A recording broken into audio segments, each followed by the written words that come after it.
अनिर्वचनीय आहे. हे शब्दात सांगता येण्यासारखं नाहीये. हे अनुभवायचं शास्त्र आहे. हे अध्यात्मशास्त्र आहे.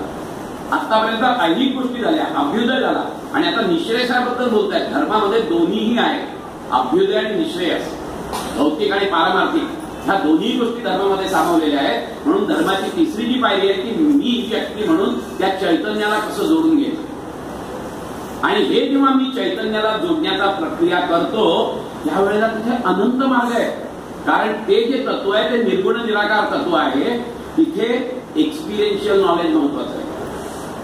तुम्हाला ते एक्सपिरियन्स घेतल्याशिवाय कळणार नाहीये, शब्दात सांगता येण्यासारखं नाहीये. आणि म्हणूनच ज्या ज्या संतांनी, ज्या ज्या ऋषींनी आणि ज्या ज्या थोर आचार्यांनी त्या अव्यक्त परमेश्वराचं दर्शन घेतलेलं आहे, त्याचा एक्सपिरियन्स घेतलाय, ती लोक सांगायला जेव्हा येतात ते शब्दात सांगतात. आणि त्यामुळे ते शब्द सांगितल्यानंतर वेगवेगळ्या प्रकारांनी सांगतात. त्यांना जसं झेपेल, त्यांना जसं पेलेल त्या पद्धतीने ते सांगतात. खरं तर ते अनिर्वचनीय आहे.